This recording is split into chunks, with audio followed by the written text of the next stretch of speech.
नमस्कार, मैं रचना शर्मा चढ़ती कला टाइम टीवी देख रहे सभी दर्शकों का स्वागत करती हूं। आप देख रहे हैं उत्तर प्रदेश के विशेष समाचार। यूपी विधानसभा चुनाव 2022 के लिए गृह मंत्री अमित शाह ने आज मथुरा में प्रभावी मतदाता संवाद कार्यक्रम को संबोधित किया। बीजेपी सरकार की उपलब्धियां गिनाते हुए शाह ने विपक्ष पर जमकर निशाना साधा। उन्होंने कहा कि ब्रज क्षेत्र की समस्त जनता को मैं हाथ जोड़कर धन्यवाद करना चाहता हूं, क्योंकि चाहे चुनाव 2014 का हो, 2017 का हो या फिर 2022 का हो, ब्रज के डिब्बे जब खुलते हैं तो सिर्फ कमल ही कमल दिखाई देते हैं। वहीं सपा प्रमुख अखिलेश यादव और पूर्व सीएम मायावती पर जमकर निशाना साधते हुए गृह मंत्री अमित शाह ने कहा कि यूपी में योगी सरकार में माफियाओं पर कार्रवाई की गई, गुंडा राज और अब माफिया राज खत्म किया गया, लेकिन जब जब माफियाओं पर कार्रवाई होती है अखिलेश यादव के पेट में दर्द होता है। अमित शाह ने कहा कि अखिलेश सरकार में गुंडों का राज होता था। जब यूपी पुलिस ने आजम खान को पकड़ा तो आईपीसी की धाराएं कम पड़ गई, उन पर इतने सारे केस लग गए। अमित शाह ने कहा कि वे कार्यक्रम के माध्यम से मथुरा की जनता को धन्यवाद करना चाहते हैं। शाह ने कहा कि इस बार यूपी का चुनाव है वो विधायक का नहीं, किसी को मुख्यमंत्री और उप मुख्यमंत्री बनाने का नहीं, बल्कि भारत के भाग्य को तय करने वाला चुनाव है। अमित शाह ने कहा कि मैं मथुरा आया हूं, 2022 के यूपी इलेक्शन के हमारे सभी प्रत्याशियों की अपील करने आया हूं। और इस दिशा में 5 साल में ढेर सारे काम हुए, ढेर सारे कदम उठा गए, और मगर मैं इस पर जरा बाद में आऊंगा। सबसे पहले कार्यक्रम के माध्यम से ब्रज क्षेत्र की समग्र जनता को मैं 2 हाथ जोड़कर धन्यवाद करना चाहता हूं, क्योंकि चाहे चुनाव 14 का हो, 17 का हो, 22 का हो, ब्रज के डिब्बे जब खुलते हैं सिर्फ कमल ही कमल दिखाई दे। मैं तीनों चुनाव में भारतीय जनता पार्टी के साथ यहां जुड़ा रहा। 2013 में मैं यहां प्रभारी बनकर आया था। 14 में चुनाव हुआ, उत्तर प्रदेश ने मन खोलकर भोले शंकर की तरह मोदी जी की झोली वोटों से भर दी और पूर्ण बहुमत की सरकार। 17 में आया, हमने कहा कि मोदी जी को बिठाने से कुछ नहीं होता, जहां तक उत्तर प्रदेश में व्यवस्था नहीं बदलती है उत्तर प्रदेश का विकास नहीं हो सकता। आपने मोदी जी की अपील का सम्मान करते हुए 300 से ज्यादा सीटें देकर भारतीय जनता पार्टी की पूर्ण बहुमत। और फिर से 2019 में भारतीय जनता पार्टी के कार्यकर्ता आए, उस वक्त भी मैं अध्यक्ष था। आपने किसी की सुने बगैर हमेशा की तरह आशीर्वाद भारतीय जनता पार्टी को। इसलिए मैं ब्रज क्षेत्र की जनता को कहने आया हूं कि 7.5 साल में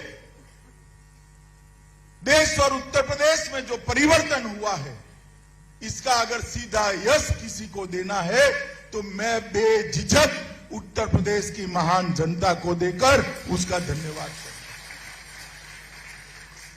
और इस बार यूपी का जो चुनाव है, मैं आप सभी को कहना चाहता हूं, भाइयों बहनों युवाओं, ये यूपी के चुनाव को विधायक का चुनाव मत समझिए, किसी को मंत्री मुख्यमंत्री बनने का चुनाव मत समझिए।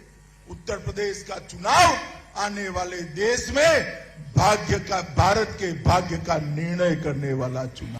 लखीमपुर खीरी जिले में 26 जनवरी की देर रात खीरी कस्बे के मेन चौराहे पर करीब 60 वर्षीय समाजवादी पार्टी के जिला प्रवक्ता जाहिद अली खान पर सांड ने हमला कर दिया। सड़क पर आवारा पशु सांड ने सपा के जिला प्रवक्ता को सींग मार दिया, जिससे जिला सपा प्रवक्ता जाहिद अली खान गंभीर रूप से घायल हो गए। घटना की खबर लगते ही समाजवादी पार्टी के जिला अध्यक्ष रामपाल सिंह यादव के साथ सपा के अन्य कार्यकर्ता जिला अस्पताल पहुंचे, जहां सपा कार्यकर्ता ने घायल हुए जाहिद अली खान के परिजनों से मुलाकात की। वहीं जिला अस्पताल में मौजूद घायल सपा के जिला प्रवक्ता जाहिद अली खान के भतीजे मोहम्मद अकील खान ने जानकारी देते हुए बताया कि जाहिद अली खान रात को खाना खाकर कार्यालय की ओर गए और इसी दौरान सड़क पर मौजूद सांड ने उन पर हमला कर दिया। इसके बाद सपा प्रवक्ता जाहिद अली खान गंभीर रूप से घायल हो गए। घायल अवस्था में उन्हें जिला अस्पताल में भर्ती कराया गया, जहां उनका उपचार जारी है।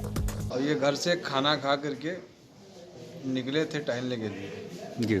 दुकान की तरफ आया, कार्यालय को देखा, कार्यालय का उद्घाटन होना था कल जी, तो वहाँ तक गए और वहीं से टहलते हुए चौराहे के ऊपर आ गए।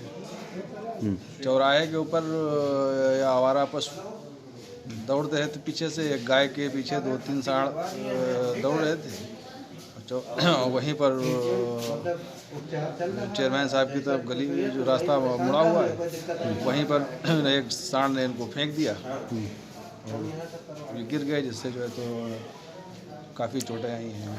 मामला उरई के शिवपुरी मोहल्ले का है, जहां उरई बिजली विभाग की लापरवाही से युवक की जान जाते जाते बची। ट्रैक्टर की थोड़ी सी टक्कर में जर्जर खड़ा बिजली का खंभा जमीन पर गिर गया। वो जहां से गुजरते हुए बाइक पर गिर गया। खंभा गिरने से युवक की बाइक क्षतिग्रस्त हो गई। स्थानीय निवासियों के मुताबिक बिजली विभाग से कई बार शिकायतें करने के बाद भी खंभा बदला नहीं गया। वहीं खंभा गिरने से आसपास के कई घरों की बिजली गुल हो गई। वहां मौजूद लोगों ने बिजली विभाग की लापरवाही को जानलेवा बताया। क्या नाम है आपका? मेरा नाम मोहम्मद अशरफ अंसारी है। मैं यहाँ शिवपुरी का निवासी हूँ और यहाँ पे आए दिन तारों पे वैसे भी परेशानी रहती थी, पूरी लाइनें टूटी पड़ी हुई थी। आज ये हादसा हुआ है कि आज खंभा यहाँ लगा हुआ था, एक ट्रैक्टर वाले से जट लगी है और यहाँ पे खंभा गिर गया है और यहाँ बड़ी हादसा हो सकता था। एक गाड़ी बाइक थी भैया की, हमारे इनकी, और भैया था इनका, उनकी गाड़ी नीचे दब गई थी। बहुत बड़ा हादसा हो सकता था पर उसमें गनीमत हुई है। कुछ नुकसान भैया का भी हुआ है उसमें।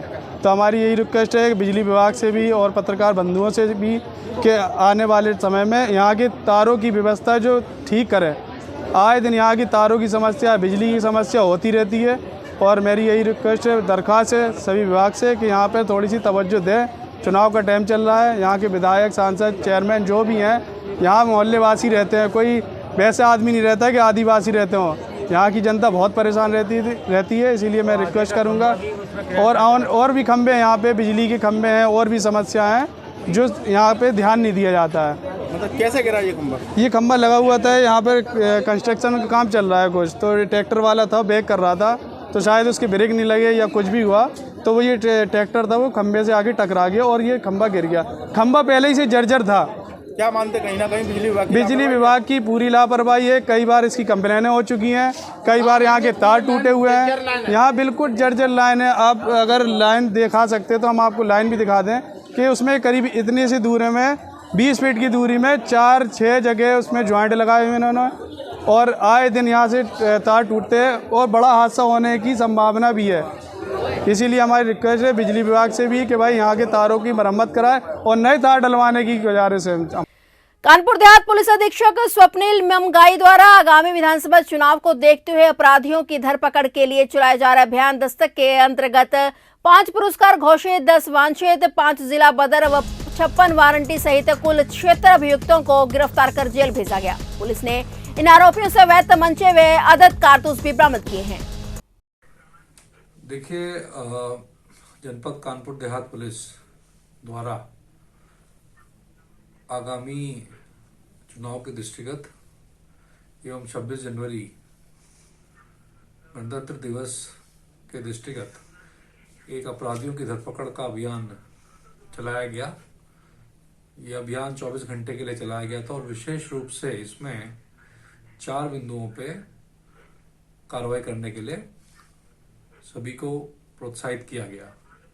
वो 4 बिंदु थे: वांछित अभियुक्तों की गिरफ्तारी, वारंटी अभियुक्तों की गिरफ्तारी, जिला बदर अपराधियों की गिरफ्तारी एवं पुरस्कार घोषित अपराधियों की गिरफ्तारी। इस कार्रवाई को करने के लिए प्रत्येक थाने पे टीमों का गठन किया गया थाना प्रभारी द्वारा। साथ ही साथ क्षेत्राधिकारी गणों ने, सभी ने स्वयं की लीडरशिप में आगे बढ़ के इस अभियान का क्रियान्वयन किया और ओवरऑल इसका पर्यवेक्षण जो है वो एडिशनल एसपी द्वारा किया गया। हमारे द्वारा समय समय पे इस अभियान की मॉनिटरिंग प्रत्येक 6 घंटे में की गई। इस क्रम में हमने कई थानों का औचक निरीक्षण भी किया और जो ये अभियान है इसकी प्रगति देखी। तो ये बताते हुए बड़ा सफलता हमें मिली है, ये बताते हुए बड़ा हर्ष हो रहा है और इसमें हमने 76 अभियुक्तों को 24 घंटे के अंदर गिरफ्तार किया है, पकड़ा है। इन 76 अभियुक्तों में 5 जो हैं वो पुरस्कार घोषित अपराधी हैं, 5 जिला बदर अपराधी हैं। इसके अतिरिक्त 56 वारंटी हैं जिनको पकड़ा गया है और 10 इसमें वांछित अभियुक्त हैं जिनको पकड़ा गया है। तो कुल मिला के 76 अपराधियों को 24 घंटे के अंदर पकड़ा गया है। इसका नाम हमने ऑपरेशन दस्तक के नाम से इसको किया है और आगे भी इस तरीके का अभियान समय समय पे चलता रहेगा। धन्यवाद। जय Hind. Lakhimpur Kheri police line ground में 73वें गणतंत्र दिवस का धूमधाम से आयोजन हुआ। वहां ध्वजारोहण कर परेड को सलामी दी गई। परेड के दौरान पुलिस विभाग के समस्त टोलियों और दबंग कैडेट्स के द्वारा पुलिस लाइन ग्राउंड में बेहतरीन परेड का आयोजन हुआ, जहां जिलाधिकारी महेंद्र बहादुर सिंह और एसपी संजीव सुमन ने परेड की सलामी दी और जिसके उपरांत परेड की अगुवाई कर रहे कमांडेंट से डीएम महेंद्र बहादुर सिंह और एसपी संजू सुमन ने परिचय प्राप्त किया। इसके बाद डीएम ने परेड में बेहतरीन प्रदर्शन करने वाली टोली को सम्मानित किया। डीएम महेंद्र बहादुर सिंह ने परेड में शामिल सभी टोलियों बेहतर प्रदर्शन करने की बात कही और उनका उत्साहवर्धन किया। जनपद बहराइच में 73वां गणतंत्र दिवस को पूरे हर्षोल्लास के साथ मनाया गया। सभी सरकारी व गैर सरकारी कार्यालयों में तिरंगा फहराया गया। मुख्य अतिथि रहे बहराइच के जिलाधिकारी दिनेश चंद्र ने पुलिस लाइन परिसर में आयोजित गणतंत्र दिवस समारोह में ध्वजारोहण किया और ज्ञात अज्ञात अमर सेनानियों को श्रद्धासुमन अर्पित किए। पुलिस लाइन में बच्चों ने शानदार रंगारंग सांस्कृतिक कार्यक्रम प्रस्तुत किए।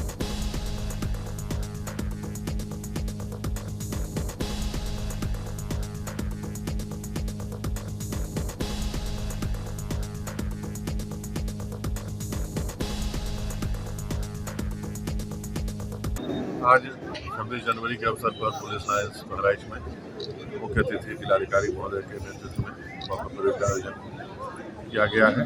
साथ ही इस दिवस को हम लोग बड़े हर्षोल्लास से मना रहे हैं। बहराइच की जनपद की जनता से मैं अपील करता हूँ कि वो भी इस गणतंत्र दिवस के अवसर को हर्षोल्लास से मनाएं, सुरक्षित तरीके से मनाएं, कोरोना गाइडलाइंस का पालन करते हुए मनाएं। गणतंत्र दिवस के इस राष्ट्रीय पर्व पर जो बहुत ही भव्य दिवस है और इस दिवस को हम राष्ट्रीय दिवस के रूप में मना रहे हैं। इस दिवस के शुभ अवसर पर मैं जनपद बहराइच के नागरिकों से निवेदन करूंगा, अपील करूंगा कि संविधान के प्रति आस्था रखते हुए और जो भाव हमारे संविधान में दिया गया है उसका अनुपालन करते हुए हम सब जो जहां है अपने कर्तव्यों का निष्ठापूर्वक निर्वहन करते हुए राष्ट्र की सेवा में सदैव तत्पर रहें। बरेली में मंडलायुक्त R Ramesh Kumar police line में गणतंत्र दिवस समारोह के मुख्य अतिथि के रूप में उपस्थित रहे और जनसमूह को संबोधित करते हुए कहा कि हमें कितनी